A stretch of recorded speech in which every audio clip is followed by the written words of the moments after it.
dream the dream. Yeah.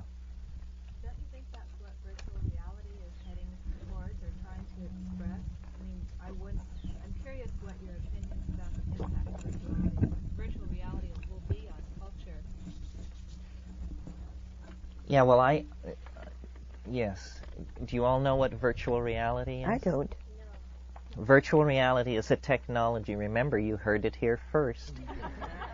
Virtual reality is a technology which is developing at lightning speed, and it basically involves a helmet and a glove, and you put on the helmet and you put on the glove and you throw a switch and you're in another reality, a virtual reality, and you can feel objects in this reality through your glove because the glove has sensors embedded into it which react to a complex computer program which tells the glove to bend as though it were gripping a ball. And then you feel a doorknob in the virtual reality and you open a door and walk through and so forth. And the people who are developing this have great hopes for it, clearly to make money, which it obviously will. But we here under this tree are sophisticated McLuhanists and understand that media always has a feedback loop into cultural self-image, and that we cannot put on a Dior gown without feeling like a party where that would be appropriate. And what virtual reality holds out the possibility of, that these people have clearly grasped, is we are going to be able to show each other our fantasies. Of course, yes, all the trivial ones first, but then everything else, and here is a tremendous dimension in which art can function. Imagine if we each could show each other our dreams. What an enriching thing that would be for design. In other words, for the topological manifold of visible culture, because we see all these things in our dreams. But I think that this is only a trivial aspect of what virtual reality will make possible, because the people who are associated with it are no strangers, I think, to psychedelic perspectives. One of the strange things that happens in the DMT intoxication is this language which is seen, not heard. These elf-like creatures in this other dimension have a syntactical way of communicating which is visible. They don't communicate with sound, they communicate with light, which condenses into these crystalline, toy-like, semi-organic, self-transforming, highly colored things. Those are syntactical structures of some sort. They mean something. Well, you've heard me talk about the communication systems of octopi, that octopi have this very highly evolved nervous system, and all over the surface of their skin there are what are called chromatophores, specialized cells which can change color. And octopi, when they wish to communicate, they have traveling bars, blushes, dots, stripes, all this stuff flowing over the surface of their skin. Well, notice that they become their syntactical intent. That's what's actually happening here. They are not, as we do, our method of communication is to make small mouth noises, which are transduced across space as sound, reconstructed in the brain of the hearer, and then a dictionary is consulted and the commonest meaning chosen for the incoming sound. As ways of conveying information go, this is what you call a very low-grade signal. It's a miserable way to transfer data. But if you could see what I mean, if I could literally cause my concrescent intention to appear before us and rotate like an object in space, we could take a step forward toward telepathy. Well, in the virtual reality, paint boxes and toolkits are being created in the software realm that will allow people.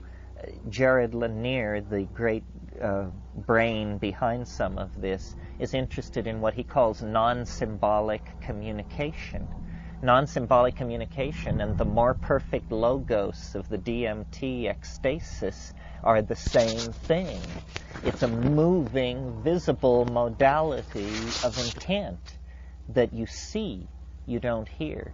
So I think the virtual reality opens up the possibility that, my mother used to say, if wishes were horses, beggars would ride. I actually look forward to that day. I believe that that's within reach, Anybody else? What's Guylanic. It's a term that Riane Eisler introduced in her book, The Chalice and the Blade, and it means related to Gaia, related to the goddess. Have you all read The Chalice and the Blade? No. It does all this spade work for me. Riane and I appeared right here a year ago. She's a brilliant woman. She's born in Vienna, an archaeologist, has given her life to understanding Middle Eastern prehistory, the archaeology of it. And it is, when we talk of dominator versus partnership societies, we're using Riane Eisler's words. You see, we want to get completely away from the gender polarity of talking about a matriarchy versus a patriarchy. First of all, there is very little evidence for a true matriarchy. What seems to have happened is that there was this thing called a partnership society, which gave way to male dominance, dominator society. But in the original hunting-gathering thing, that equation was fairly well balanced. The men hunted, the women gathered. There was pressure on the women to develop language. This they did. This allowed them the notion of agriculture and pastoralism and the husbandry of cattle and a cycle of nomadism based on mushroom use, husbandry of cattle, and a mixed hunting and gathering ecology was what existed in Eden, really. And then the story I told you of the drying. If you look at the story of Genesis, it is very clearly the story of a drug bust. I mean, this woman ate of the fruit of the tree of life, and she gave it to her, and then there was this problem. And Jehovah, musing to himself, says, they must not do this, because if they do, they will become as we are. Not it's bad, or it's poisonous, or they'll make themselves sick, but they will become as we are. Well, how plain does it have to be, people? I mean, it's right there, embedded in the ur-text of Western civilization. The story of the woman's fascination with the dimension brought by the plant, and how this had to be suppressed in order that everything could be a bring down for thousands of years. But Terence, my dear, I know of two tribes still in existence, which are matriarchal in Paraguay. Yes, I think it happens. It's not a hard and fast rule. But as a matter of fact, they're in terrible trouble if they still exist, because the Amish went in and took them over. The Amish. And they were so confused. The last I heard, they were in very bad shape psychologically. Yes, well, wherever these dominator philosophies have gone, and I wrap monotheism very heavily, but I also think, modern science is the bastard child of Christian theology. I mean, all that rummaging around by Thomas Aquinas and Francis Bacon entirely set the stage for modern science. I mean, here is Francis Bacon on nature. Nature must be put on the rack that we may torture from her secrets. This is Francis Bacon, the father of modern science. I mean, is this a dominator, woman-hating, misogynist vision, or what? And this was done, and the secrets were tortured. And now we hold, the power to light the fire of stars on the cities of our enemies. But to what end? Why would the plant call us into consciousness?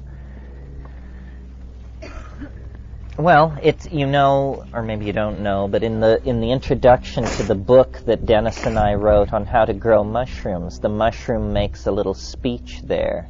It says, "I am old, 50 times older than thought in your species. I come from the stars, yet I've been on Earth for ages," so forth and so on. And there it says, "What you have that I want is hands. You have hands. You can move matter. I am like a cobweb spread through the soil. I am so diaphanous, I touch the earth so lightly." And then why? What are these hands for? Well, then you touch on this peculiar theme in the mushroom, which is its apocalyptic tendencies, its millenarian tendencies. It sees the solar life as circumscribed.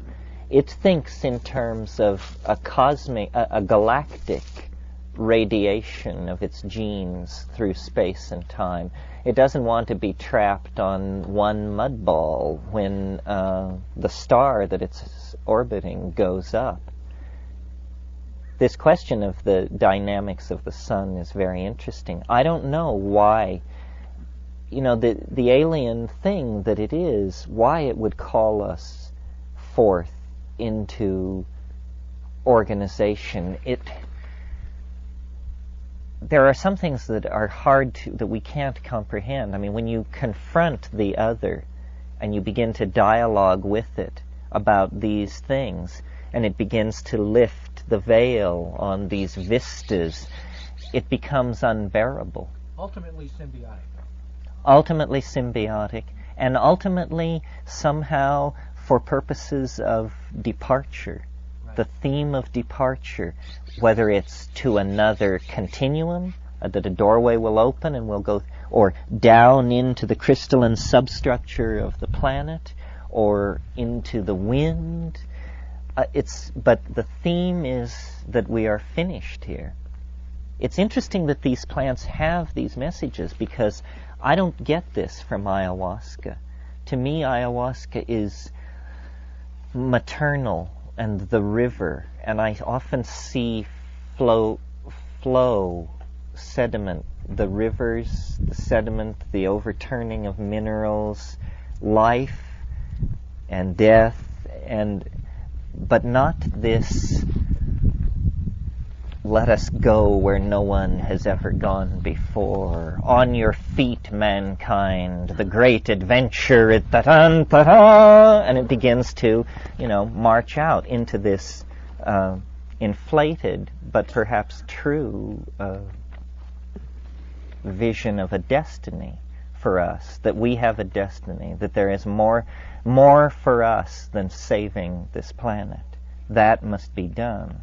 But maybe it's a test, save your planet, and then we'll talk to you.